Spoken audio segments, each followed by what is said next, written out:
Drink it in, man.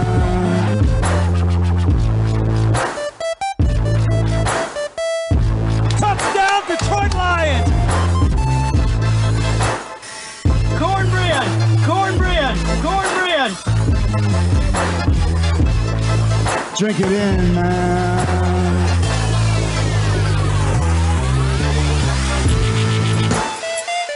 Touchdown, Detroit Lions!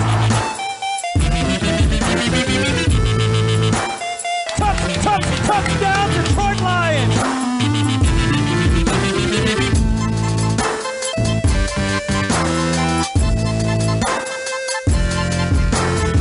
Cornbread!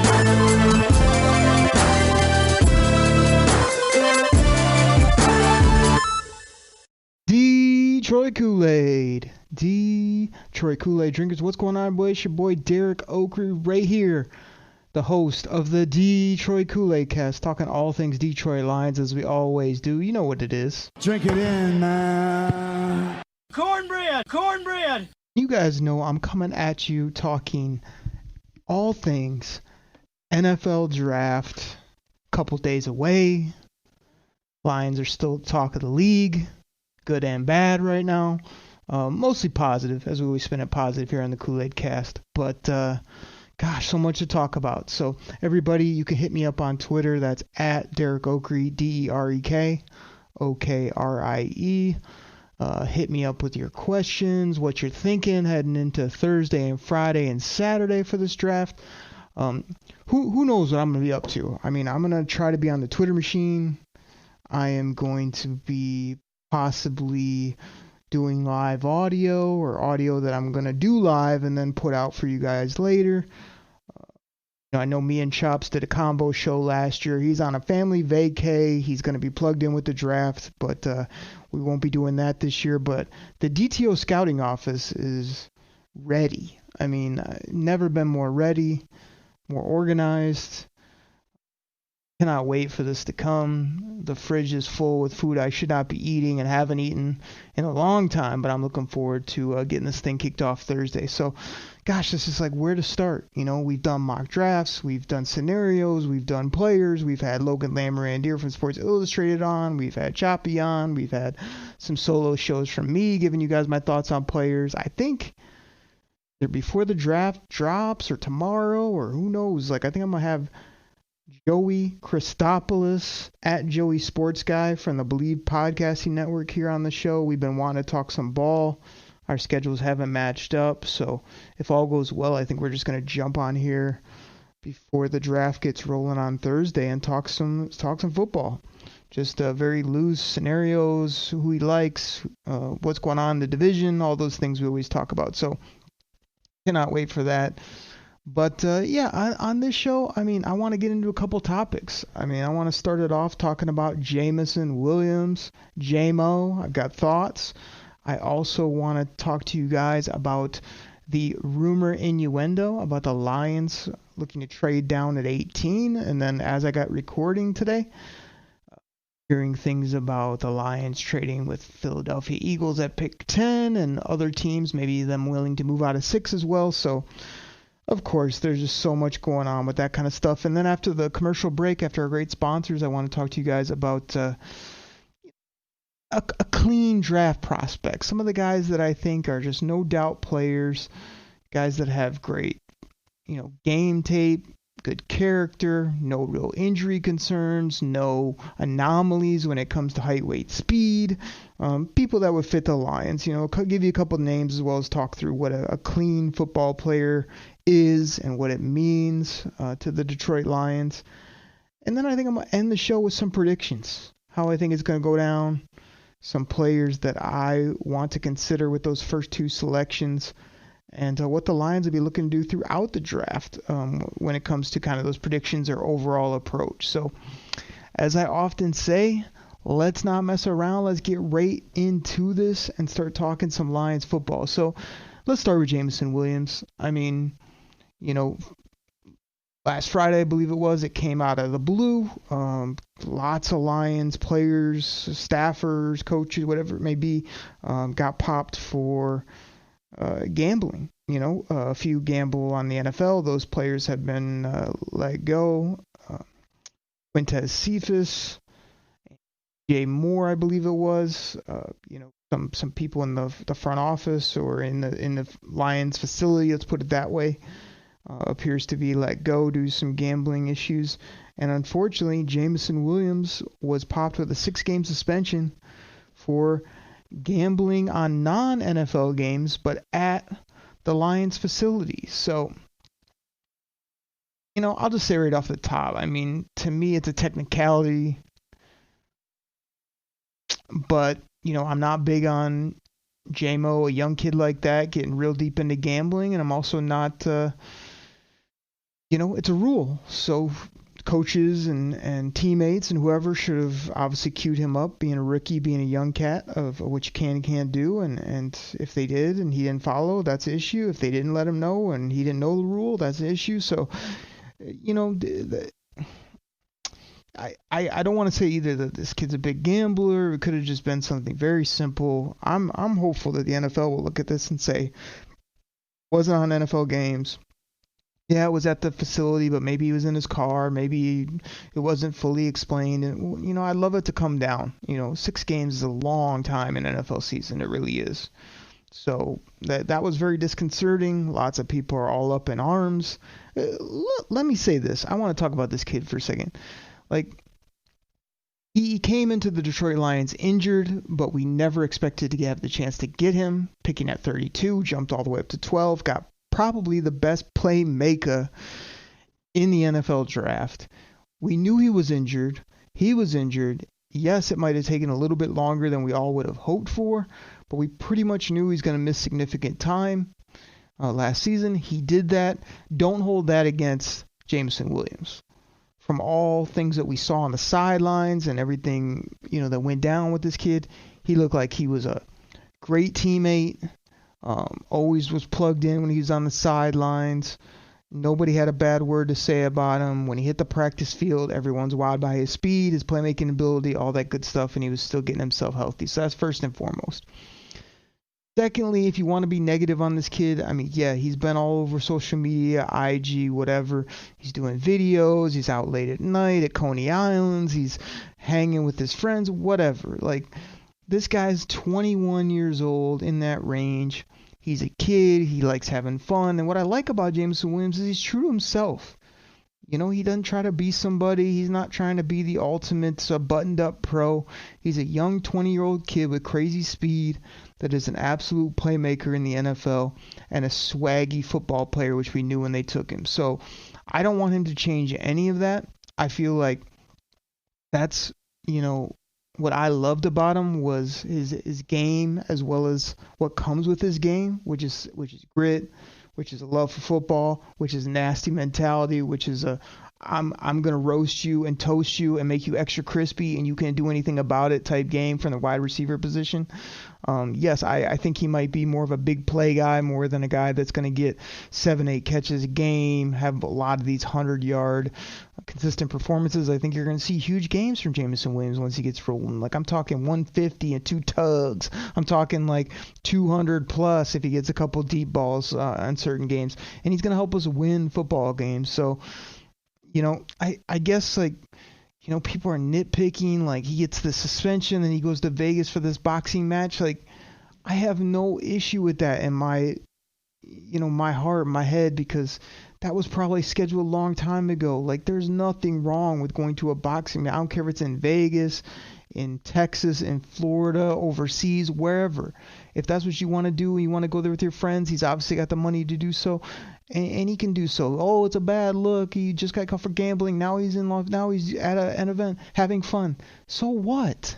This guy's allowed to have fun, and he's allowed to be himself. Now, I'm sure hoping that he tightens some of the stuff up, or just still has his fun, still swaggy, still, grimy and a Detroit type of guy. But yeah, of course he needs to know the rules, he needs to follow them, and he needs to be available for his football team. But I think, to sum it all up on Jameson Williams, because I'm not going to talk about this all day, I don't think it's a huge issue. You can be disappointed if you want. Don't call this guy Charles Rogers. Don't call him a bust. Don't say, oh, he's got all these issues already. He was injured. and now this is an issue. Other than that, nothing else has been a problem. You can read too much into social media. You can vilify this guy if you want, but I'm here to tell you his personality and the way he plays the game is going to be the ultimate reason why you people love, and I'm talking LOVE, love this kid. Love his game. Love how swag he is. Love what he brings to the field. You're going to love how he loves the city of Detroit once he really gets rolling. I'm here to tell you. He's a DAWG. I've said it a bunch of times. He's Detroit. He's elite when it comes to speed, and he will be absolutely fine long term. Don't look at the short window. Don't look at what happened yesterday or 2 months ago. Look at what he's going to do hopefully here for a decade. And I think he's going to be really exciting, really fun. He's going to settle in nicely as an NFL player. Now, all you guys want him to be the ultimate professional and you want him to, be Amon Ra or this or that. No. This guy is Jameson Williams, Jamo, swag personified, and that's what he's going to be through his career. So just get used to it. Now, some of you are probably saying, I wonder what Chops in the D has to say about this. Well, he's not on the show today, but he did call the Detroit Koolaid Cast hotline. You guys know what that number is, 989-272-3484. And he did what you can do, which is he left a quick voicemail. You can actually send a text. You can call up and maybe I'll answer the phone live and talk Lions with you. You never know what might happen. But he dialed in because he wanted to talk about Jamo as well. Hey, Kool-Aid drinkers. It's your boy at Chops. Woo-wee! In the D here with my quick thoughts on the Jamo situation and how it impacts our draft strategy. I am super pissed that hashtag JamoFast made this mistake. But I'm not giving up on him at all. It's a silly rule. It's still a rule, and he has to follow it. We can talk later about how the NFL needs to change this dumb rule. But in the meantime, he broke it. He's got to pay the price. I think he comes back in Game 7 with a huge chip on his shoulder because he's already lost $7 million off that rookie contract with maybe some more that the Lions could take away. I don't think they will, but he could. So he's coming back, and he's going to be ready to play and ready to ball in Game 7. As for our draft strategy, hashtag JamoFast suspension has zero impact on how the Lions approach the board. This investigation has been going on for a few weeks, and they've likely signed Marvin Jones Jr. to offset that potential loss that they knew about for the beginning of the season. I believe the plan all along was to draft a wide receiver later in the draft. You all know my personal preference, BFW. But Brad, always open for business Holmes, is going to get his work done and grab his magic and grab the guy he loves in rounds 3 through 7. Woo-wee! Hashtag Choppy Locky. One point. So there it is, everybody. Chops chiming in. I think, did he tag that ending with a @Choppy Locky? I don't know what that was, but a little robotic from Chops, not his normal flow, but he gets his gimmicks in. He obviously has takes. The one take I'll hit on, which I agree with him, is I heard a lot of people on the radio talking about, I'm gonna draft a receiver now at 18. I'm gonna take one in the first 2 rounds because I gotta make up for this Jameson Williams. I mean, this is a huge issue. No, absolutely not. Like what Chop said, I do think the Lions will consider that position throughout the draft and maybe take one when it makes sense, whether that be, mid rounds, later rounds, whatever. But this isn't a situation you have to overreact to and go get a guy because you think, your life's falling apart with Jameson Williams. Worst case, he misses 6 games, he learned his lesson, he comes back, he balls out, and he's ready to roll moving forward. It just drives me crazy when people want to, take one little scenario and then, so now we're going to take a top draft asset to replace a guy that we just got who's great, who has just got into a little issue. We're just not making sense right there. It just doesn't add up in whatsoever to me. So good stuff from Chops there. Let me keep this thing rolling. I mean, the Lions trading down at pick 18.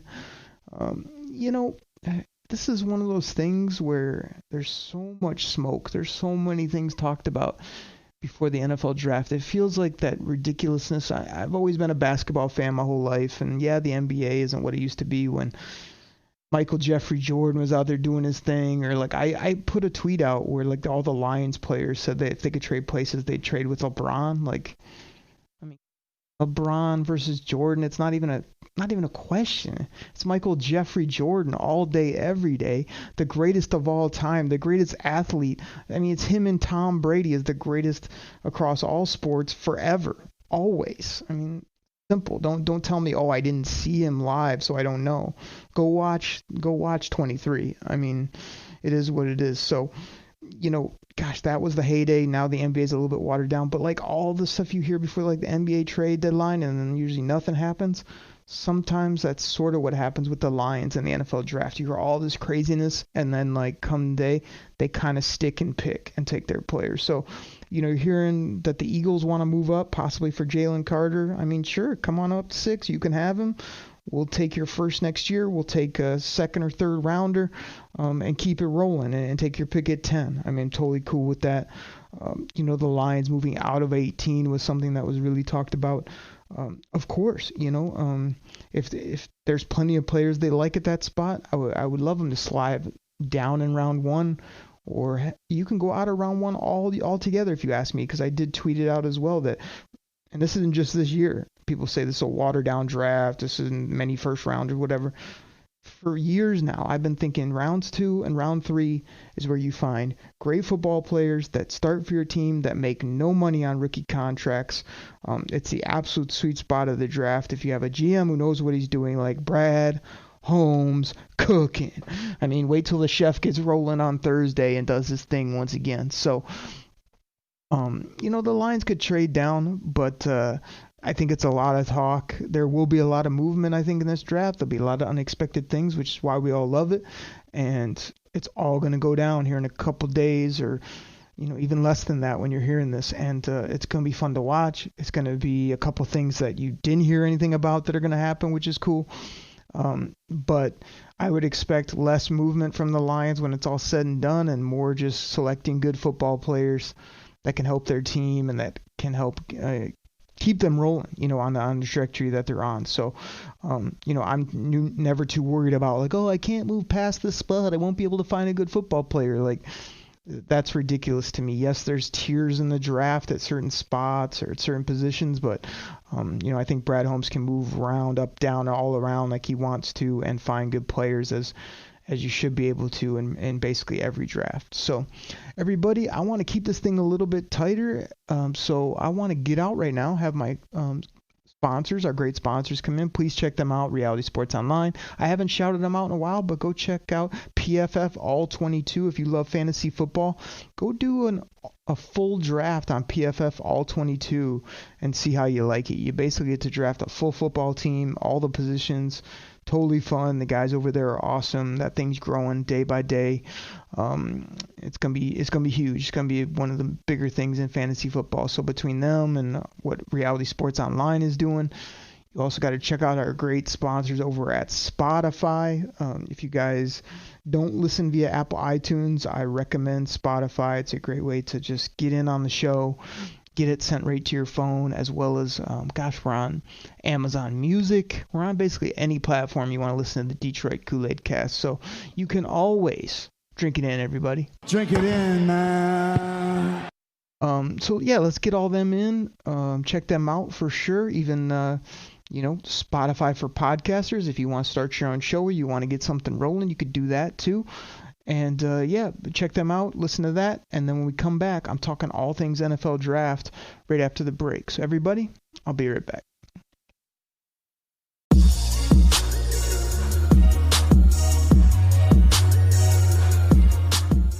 All right, everybody. This goes out to my fantasy football fans out there. Now, you probably heard about Reality Sports Online, the most powerful fantasy sports platform where owners can build and manage their fantasy team like a real NFL general manager. But the question is, have you tried it? I mean, we're talking free agency, multi-year contracts, rookie drafts, multi-team trades. You can put franchise tags on guys. It's as close as you're going to get to being an NFL GM. But do you think it sounds complicated? It's not. I'm here to tell you it's the best thing about Reality Sports Online is it's just more fun than your normal fantasy league, but it doesn't take barely any more time. After all this, are you still not sure? I mean, come on now. You can test your general manager skills by going over to Reality Sports Online, call it RSO. Please go check out realitysportsonline.com right now.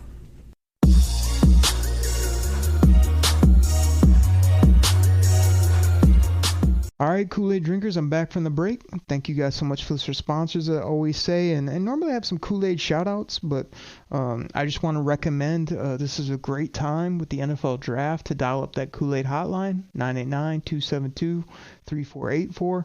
If you don't want to leave a call or instant reaction, you can just shoot a text, and I'll do my best to get back to you, talk some Lions with you, and try to, interact that way.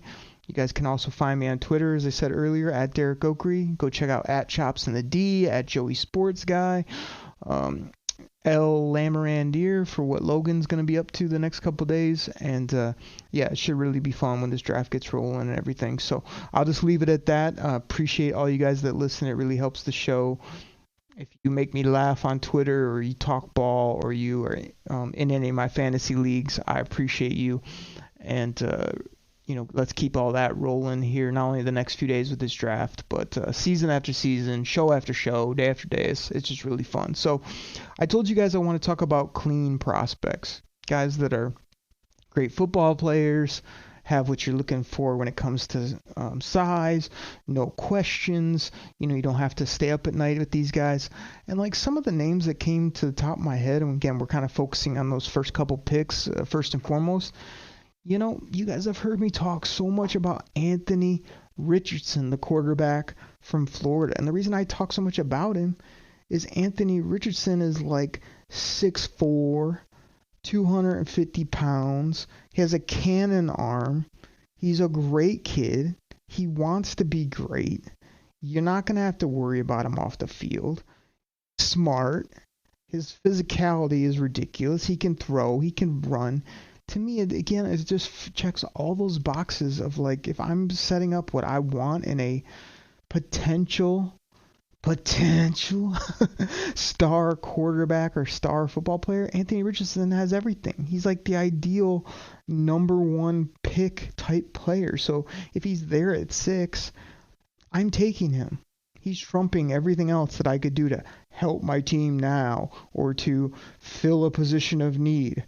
If Anthony Richardson is there at 6, I'm here to tell you, you'll be hearing and be seeing my tweet saying, with the 6th pick, Derek Oakrey of the Detroit Koolaid Cast selects Anthony Richardson, quarterback, Florida.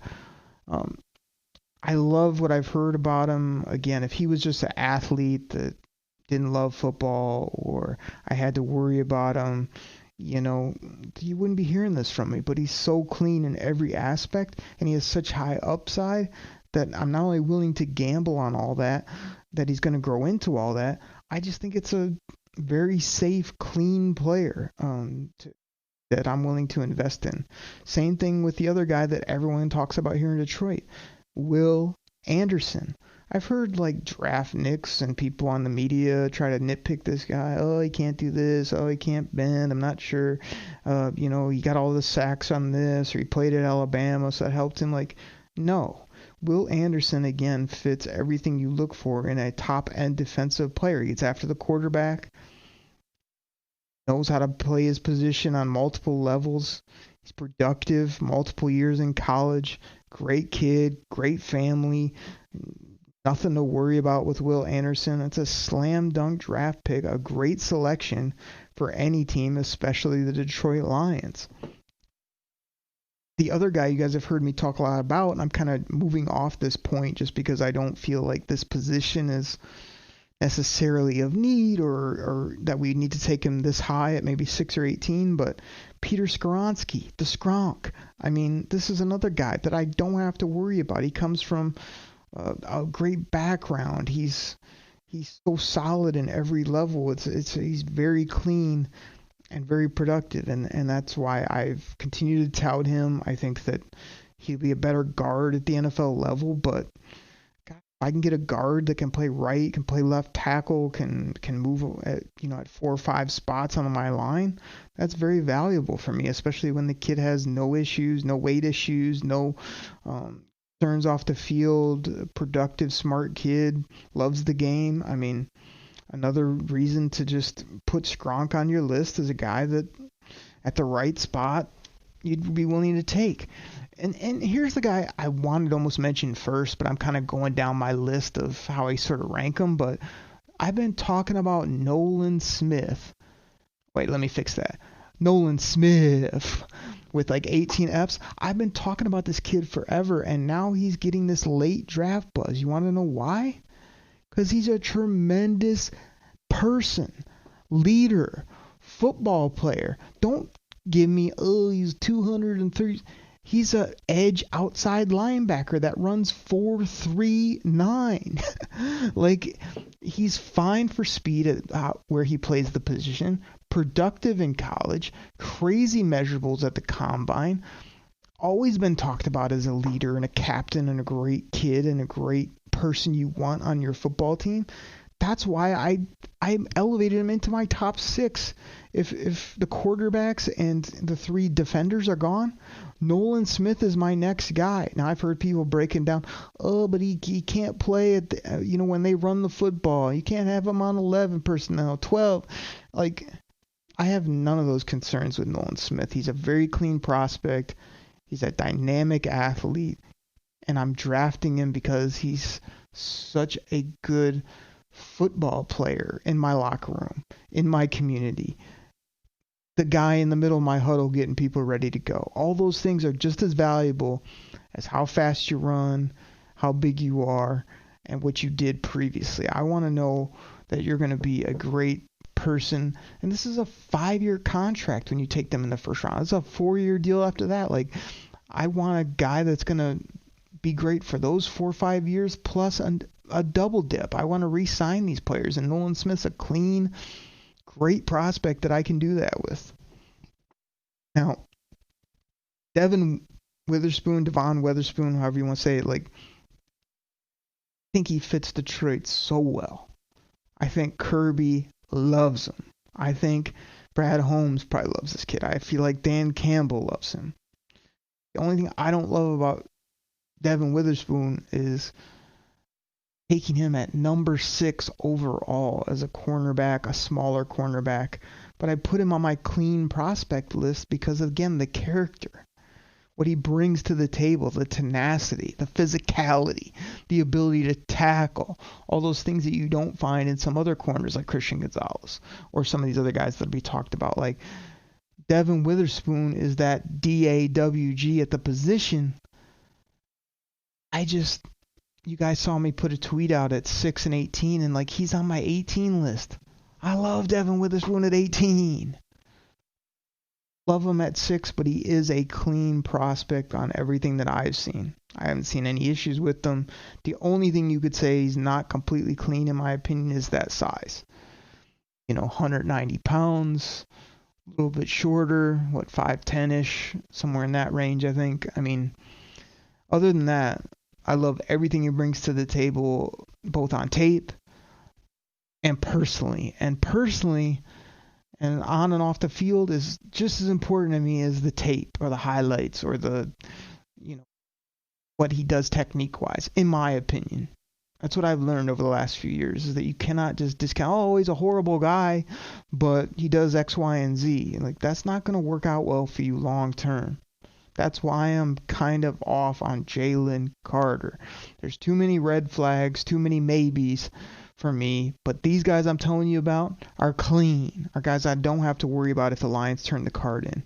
Lucas Van Ness from Iowa fits this for me. Now, in the beginning, it was kind of like, man, Lucas Van Ness, I mean, he's okay. He doesn't pop off the screen to me. But the more I watched him, I like what I see. I think he could fit what the Lions do. Like, again, maybe at 18, if they don't take an edge rusher earlier, this guy could play outside edge. He can play interior defensive tackle-ish. I love his hockey background. I love his physicality, what they call him, Hercules. This is another very clean prospect, a guy you can put on the souvenir cups, a guy that you can be proud of to put in front of the media and put in front of your community. Lucas Van Ness fits all those for me, just like my boy, Brian Branch. Now, I've been struggling with this one because 18, do the Lions need another corner safety hybrid type player? They just got CJ, GJ. They upgraded their corners. I still think Brian Branch would be a very nice pick at 18. Super clean. Love him from a mentality standpoint. Instincts. Love what he can do on and off the field for your football team. Just love this player. Brian Branch, he may be the cleanest prospect for me personally in this draft across the board. And again, I could go on for days and days about these guys, but the last name I kind of jotted down as a clean prospect that the Lions might consider is like, let's say this guy somehow makes it to round 2 and he's there at 48. I have him kind of going at the bottom of round 1, early round 2, but what about Steve Avila as an interior guard? You could maybe move on from Hal Vaitai and his back concerns, save a good chunk of dough. You could have him compete with Graham Glasgow. You could also have him as the instant replacement when and if needed for Jonah Jackson if you can't afford to keep him. Steve Avila from TCU. This is a great kid, top to bottom, very clean prospect. Also not afraid. I saw some interviews with him, heard him on NFL Network, and he's not afraid of anybody. He wanted to go up against all the top players that Georgia had. He wants to play against the best. And smart kid, very cerebral, physical, like what he brings to the table. So Steve Avila has been moving up my list as a very clean, good prospect in this draft across the board as well. So I'll get to it at the end of the show, and I want to tell you kind of about what I think Brad Holmes does and what he looks for and what he's going to do in this draft. But there's a sense of, you want very dynamic, high-end football players, but there's something to be said for those guys that have a high floor as well, guys that bring a lot to the locker room, guys that are going to be guys that galvanize your team rather than take away. That's very important in football, and that's something that this regime really prides themselves on. Yeah, they don't all have to be choir boys. I hit on Jamo earlier. He's always going to be Jamo. He's always going to be swaggy. He's always going to be different in some instances. But he doesn't have to be the captain of your football team. He's just that damn good running deep and running away from people and doing what receivers do. Some of these other guys, big guys in the middle, quarterbacks, offensive linemen even, defenders, those are the guys that can be the captains of your team when you get a clean prospect, but a guy that's also dynamic at his position, a guy that's no joke when it comes to making plays on the football field. And those are some of just the top guys that I named off. There's guys like that throughout the draft that I have pegged. You'll hear me, I'm going to try to give my picks every time the Lions are on the clock. You will hear who I would take with that pick based on guys I've highlighted here in the DTO scouting office and guys that I think fit that dynamic football player, fits needs, but is clean and is a good prospect that the Lions could count on. So look for them to do that. This last thing I want to get into is kind of my predictions, how it might go down, what I'm hoping for. But before I get into what I'm thinking, good old @Chops in the D called in again to the Koolaid hotline and gave his thoughts. So I'm going to let him kick this off, and I'll tell you what I'm thinking. Here's Chops. Let's see what he's got. Hey, Kool-Aid drinkers, it's your boy, @Chops in the D here, talking all things NFL draft. As I mentioned on the pad last week, if things stand as they are, meaning no trading of the picks in the top 5, then don't be surprised if only 2 quarterbacks are taken before the Lions pick at 6. That means I expect Will Anderson, Tyree Wilson, and my boy Jalen Carter to be gone when they are on the clock. Lions fans clamoring for a quarterback or a running back will find out very quickly if they're on the same page as Brad, always open for business home, and Dan freaking Campbell. I'm hearing a trade back may be in the cards, and if not, look for my boy Devin Witherspoon to be the pick. Woo-wee! # Choppy Likey. One point. So Chops went with the same ending to both calls. He nailed it better in call 2 than in call 1. He also called Devin Witherspoon his boy when I think he's sort of been saying he didn't want to go corner that high, and now he's just coming around to the consensus, which is what we're all hearing and what Vegas is saying, that Devin Weatherspoon will be the pick. So here's how I see it. Like some of you guys, again, that follow me on Twitter saw this.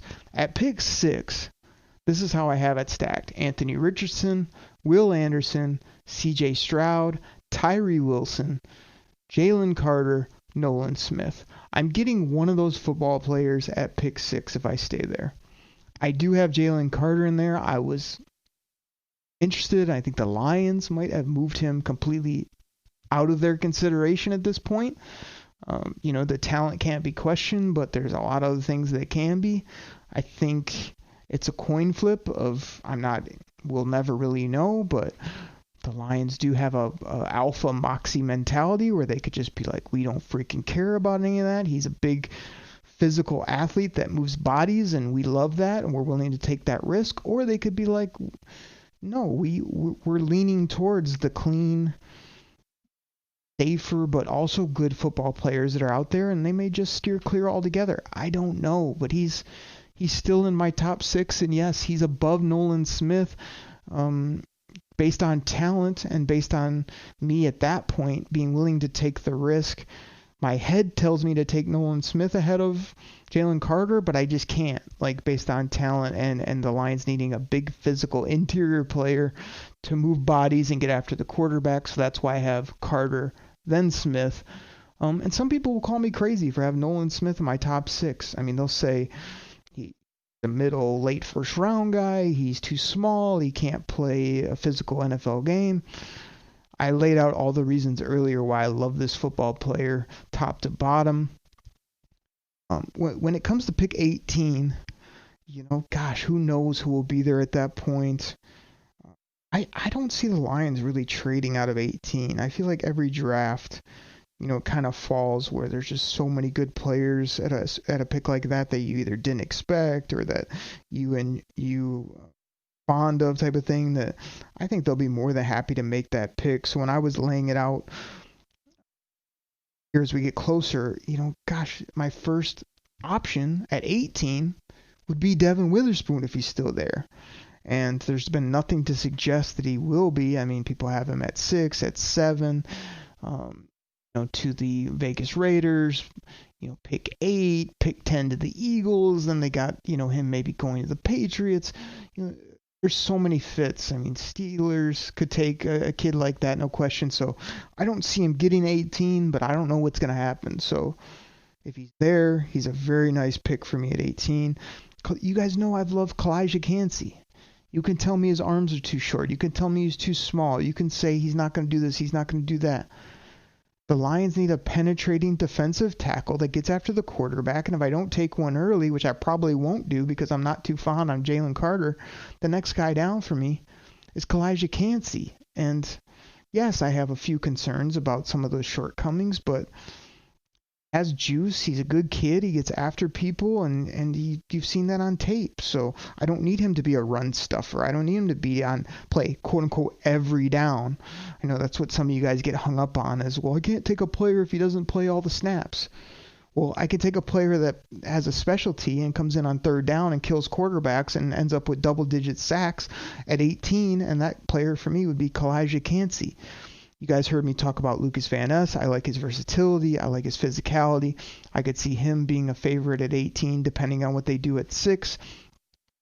This is a guy I've seen get a lot of love, and I think it is justified. But again, the Lions would have to be in this mode to want to both add to this position, and if you did this, you'd have to have a game plan, to how to really make it work for your football team. And that's Darnell Wright, the right tackle, offensive tackle, let's call him, from Tennessee. Big physical guy, wears 58, kind of just reminds me of Penei Sewell when you watch him. We've heard there's some things about him being kind of an introvert or a loner, I think he was called by some. I think Darnell Wright's a big physical, nasty offensive tackle. If you could have Penei on the left and Darnell on the right and Frank in the middle, I mean, that makes me feel really good about this O-line for years to come. So if you take a Darnell Wright, you have to probably play him at right guard this year. You have to get rid of a few guys. You have to make that transition over the next year or so of maybe 1 or 2 more years of Taylor Decker, and then Penny would go to the left. Darnell was there, you're right. There's a lot of moving parts there, but I love Darnell Wright's a football player, and I think he could fit exactly what the Lions like in a big, nasty, physical offensive lineman. And then I put Hendon Hooker on my list as well as a guy to consider at 18, because I feel like Brad Holmes is very open to taking a quarterback if the right one's there.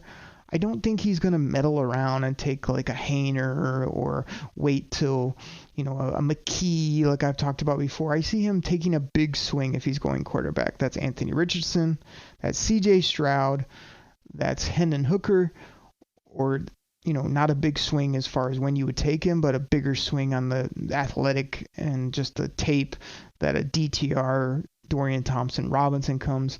The next quarterback you take, if you are going to kind of replace Goff at some point, has to be a guy that people can rally around, buy the jersey, and get excited about, and those top couple names, Richardson, Stroud, and Hooker, could do that, but leaning more towards the Lions now, sort of just loading up in this draft and not going big on a quarterback. But I'm not putting it past Brad Holmes to do so. So those are kind of my top few names. Again, Brian Brisset, the kid from Northwestern, Adebaware.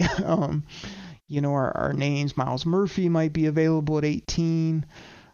If you want to go offense, would you take a Jackson Smith and Jigba and then have him and Saint in the slot and just be nightmares for people? You guys have heard me talk about wanting 2 dynamic tight ends a year or 2 ago. You could do that with 2 nasty slot receivers. There's some other receiving options. I don't really want to go tight end. So those are kind of the main options that I see happening at 6 and 18. That I'd be most excited about, that you could fit those puzzle pieces together. They fit what the Lions are looking for, and they're very dynamic football players. And here's what I want to say about Brad Holmes. I feel like Brad Holmes looks for game changers. He doesn't just diddle around in the draft, especially in the first 3 rounds, and be like, oh, get this guy, he's mid-level. He's looking for guys at great value, that have high ceilings, that have great football character. Again, all that stuff I talked about Jamo that you guys want to vilify him for, his football character has never been in question, and it won't be. As long as he doesn't get himself personal character issues, we're good.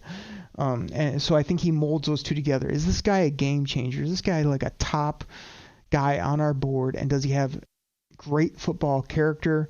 And does he fit kind of that physicality that they want in players? If they do, those are the kind of players that Brad Holmes drafts. I also feel like swings big at times, which I like, because that's how you get these dynamic NFL game changers rather than these mid-level washouts like we've got for the past decade, it feels like, in the draft. Oh, he's okay, or we think it's good value, and then 3 years down the road, the guy's a backup at best. We can't have that. We have to take these high-end, big-time players at big-time positions: defensive end, tackle, quarterback, wide receiver, corner. Those are the positions we need to hit. You guys hear me talk about that all the time. I already talked about the quarterback. I think it's in his head, but I don't think he'll force it. If one of the big guys he's excited about aren't there, he will gladly pass and roll with his boy Jared Goff. I also think, it's about that high impact. I think Dan Campbell and Brad Holmes are looking for high impact players that can hopefully take them up over the top this coming season, but for years beyond as well. So I think they want to be a fun, exciting, competitive, and ultimately, what's most important, winning team. And that starts this season in 2023 and then keeps rolling 2024, 2025, 2026.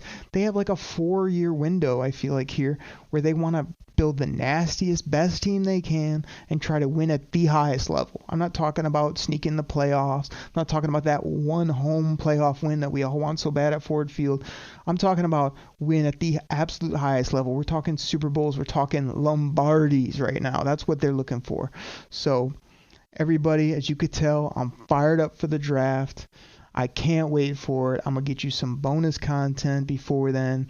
You're going to hear my instant reactions both on Twitter and probably on audio as this thing goes down Thursday, Friday, and Saturday for the 2023 NFL Draft.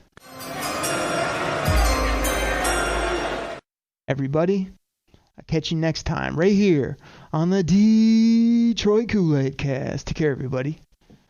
I'm out.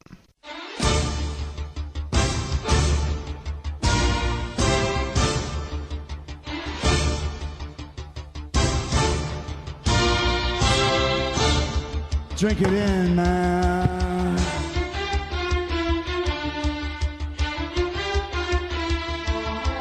Cornbread.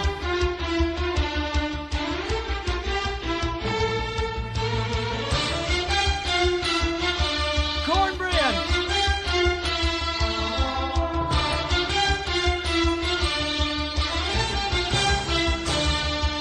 Touchdown, Detroit Lions.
Bite a kneecap off, we're going to smile at you, we're going to take your other kneecap, we're going to smile at you, and when we do, we're going to take another hunk out of you. We're going to be the last one standing, all right? That's going to be the mentality.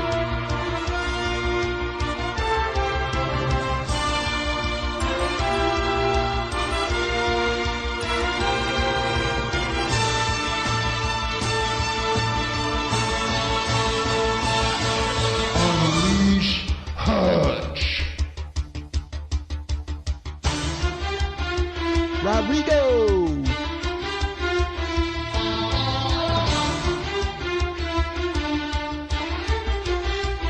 Brother.